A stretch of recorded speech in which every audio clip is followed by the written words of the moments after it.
اور دیکھو ہم تمہیں آزمائیں گے، وَلَنَبْلُوَنَّكُمْ، ہم لازماً آزمائیں گے تمہیں، بِشَيْءٍ مِّنَ الْخَوْفِ، خوف کی کیفیت طاری کر کے، والجوع، بھوک، فقر اور فاقہ، وَنَقْصٍ مِّنَ الْأَمْوَالِ، مالی نقصان، والانفس، جانی نقصان، والثمرات، اور ثمرات، پھلوں اور میووں کا نقصان۔ میرے نزدیک یہاں پر ثمرات کا مفہوم ایک اور بھی ہے۔ ایک تو صاف تھا کھجور کی فصل تیار ہے، غزوہ تبوک جانے کا حکم مل گیا، کون اتارے گا؟ اور کھجور وقت پر اتری نہیں، برباد ہو جائے گی۔ یہ ہو رہا ہے نا میووں کا نقصان۔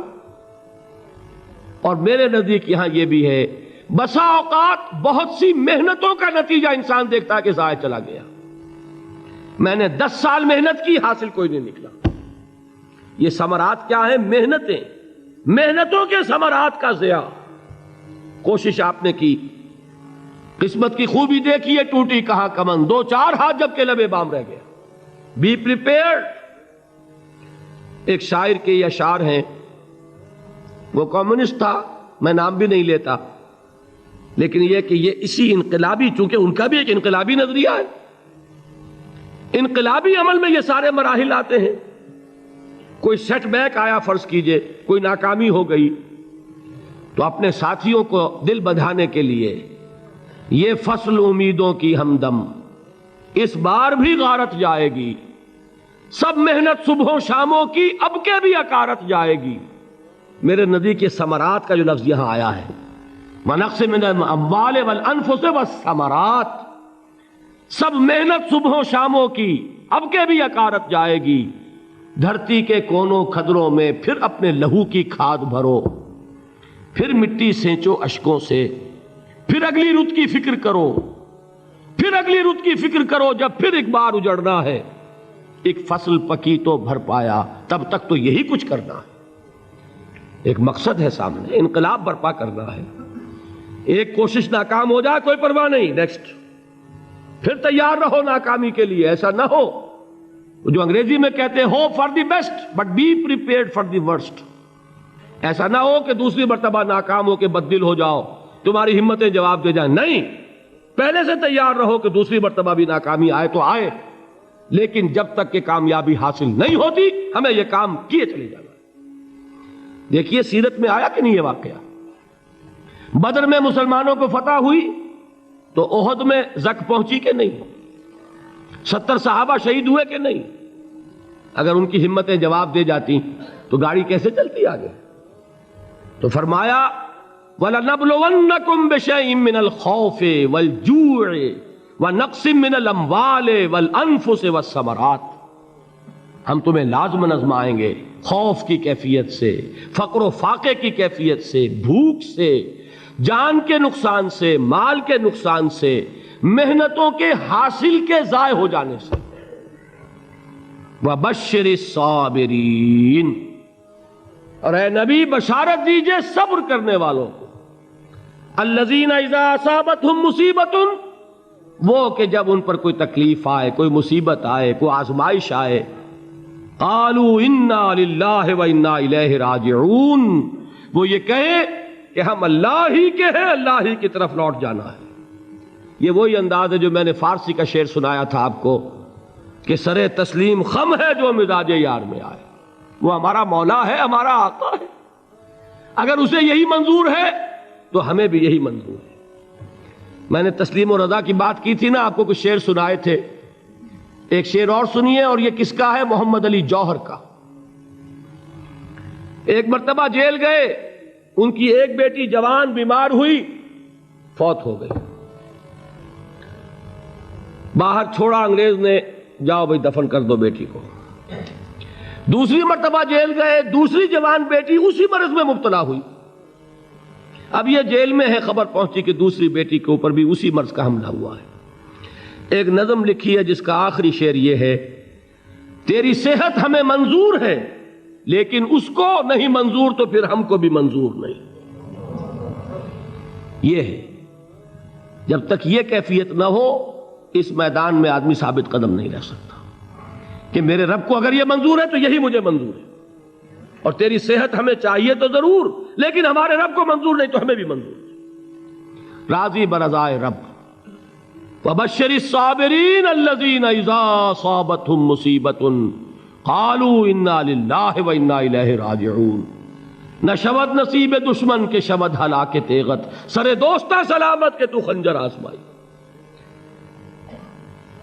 اولئک علیہم صلوات من ربہم ورحمہ، یہی ہیں وہ لوگ جن پر ان کے رب کی طرف سے عنایتیں ہیں اور رحمتیں ہیں۔ وَأُولَٰئِكَ هُمُ الْمُهْتَدُونَ، اور یہی ہیں وہ لوگ جو کامیاب ہونے والے ہیں، ہدایت پانے والے، ہدایت یافتہ۔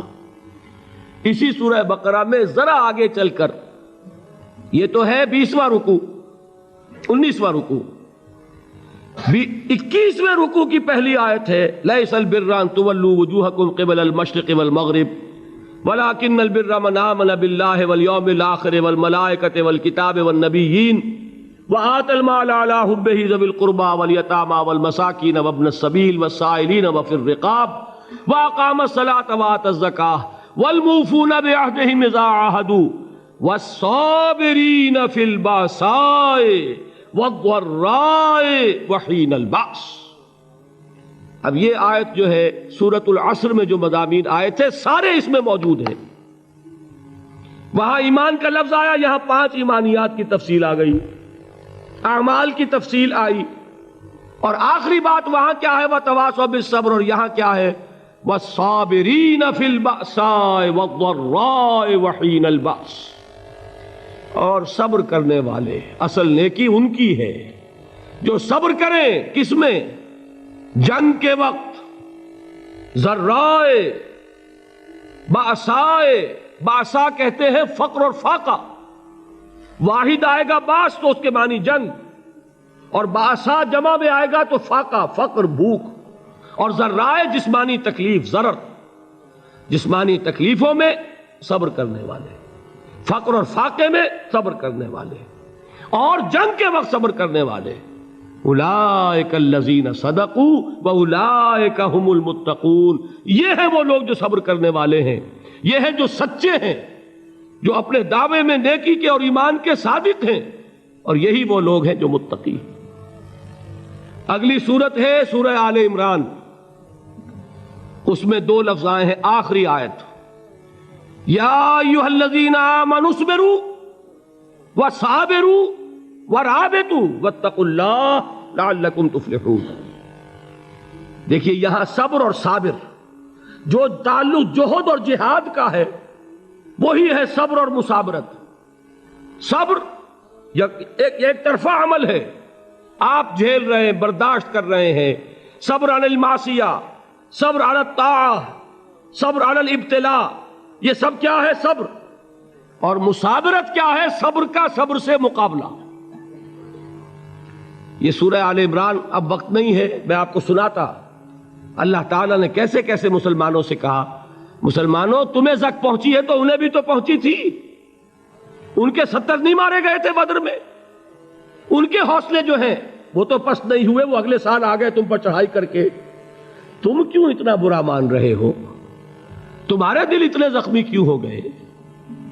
تمہیں تکلیف پہنچتی ہے تو انہیں بھی پہنچتی ہے۔ اپنی غیرت جو ہے ہمیں ذرا اس کا جائزہ لینا چاہیے۔ لوگ باطل نظریات کے لیے کتنی قربانیاں دے رہے ہیں، لوگ باطل چیزوں کے فروغ کے لیے کتنی محنتیں کر رہے ہیں۔ جیسا کہ میں نے ابھی کہا تھا، اسی غیرت کو چیلنج کرنے کے لیے، ذرا آپ کی حمیت دینی کو جوش دلانے کے لیے، قادیانی نوجوان کتنی تعداد میں اپنے آپ کو دین کے لیے وقف کرتا ہے، اور آپ کتنے نوجوان ہیں جو اپنے آپ کو دین کے لیے وقف کر دیں، اور ہوں وہ کھاتے پیتے گھرانوں کے لوگ۔ یہ نہیں ہے کہ اگر کوئی اور کام نہیں کر سکتا تو پھر یہ ہے کہ وہ دین کے کام میں لگ جائے۔ باصلاحیت لوگ، کھاتے پیتے لوگ، ذہنی استعداد رکھنے والے لوگ، اونچے گھرانوں کے لوگ، وہ وقف کریں اپنے آپ کو دین کے لیے۔ اس کے بغیر کیسے بہار آ جائے گی، کیسے رونق آ جائے گی؟ تو دنیا میں باطل نظریات والے جو ہیں، یہ بات کہی گئی ہے، مسلمانوں تم اگر توحید کے لیے لڑ رہے ہو، دیکھتے نہیں ابو جہل کو، اس نے گردن کٹوائی ہے شرک کے لیے، شرک کے لیے گردن کٹوائے، اور تم توحید کے لیے گردن کٹوانے کو تیار نہ ہو. اس نے گردن کٹوائی کہ نہیں کٹوائی؟ اور کس طرح کٹوائی ہے؟ کیونکہ بڑا متکبر قسم کا، فرعون قسم کا شخص تھا. جب گردن کاٹنے لگے تو کہتا ہے ذرا نیچے سے کاٹنا، تاکہ جب تم نیزے کے اوپر چڑھاؤ میرے سر کو تو اونچا نظر آئے، معلوم ہو سردار کا سر ہے. وہ بدبخت مرتے ہوئے بھی جو اس کی کیفیت تھی نا، اس کو ذہن میں رکھیے. تو یہ اس لوگوں نے قربانیاں دی، جانیں دی. تو فرمایا اگر تم ان سے زیادہ قربانی نہیں دو گے، یہ جو نوٹ کر لیجئے اس کو، مجرد اگر حق کو غالب کرنا اللہ کے ذمے ہو تو آنے واحد میں غالب کر دے گا، تمہیں تکلیف ہی دینے کی ضرورت نہیں. سمجھ رہے؟ کیا اللہ کے مقابلے میں کوئی باطل کی طاقت ٹھہر سکتی ہے؟ یہ تمہارے ایمان کا امتحان ہے، یہ تمہارے خلوص کی آزمائش ہے، یہ تمہارے امتحان کا ثبوت درکار ہے کہ اللہ تعالیٰ دیکھنا چاہتا ہے تم اس کے لیے اپنی جانیں قربان کرنے کو تیار ہو کہ نہیں، تم اس کے لیے تن من دھن لگانے کو تیار ہو کہ نہیں.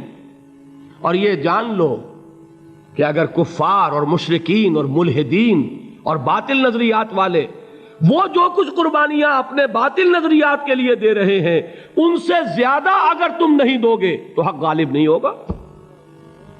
انہوں نے جو صبر کیا ہے اپنے باطل نظریات پر، اگر تم اس سے زیادہ صبر کا ثبوت نہیں دو گے اپنے اس حق پر تو حق غالب نہیں ہوگا. اس لیے فرمایا یا ایھا الذین آمنوا اصبروا وصابروا. نہ صرف یہ کہ صبر کرو، بلکہ صبر میں اپنے دشمنوں سے آگے نکلو، ان کے صبر سے بڑھ کر صبر کرو. ورابطوا، مرابطہ کہتے ہیں چوکس رہنا، ہوشیار، پہرا دو. ایسا نہ ہو کہ دشمن جو ہے غفلت میں تمہارے اوپر کوئی حملہ جو ہے کر بیٹھے. واتقوا اللہ، اور اللہ کا تقوی اختیار کرو، لعلکم تفلحون، تاکہ تم فلاح پاؤ.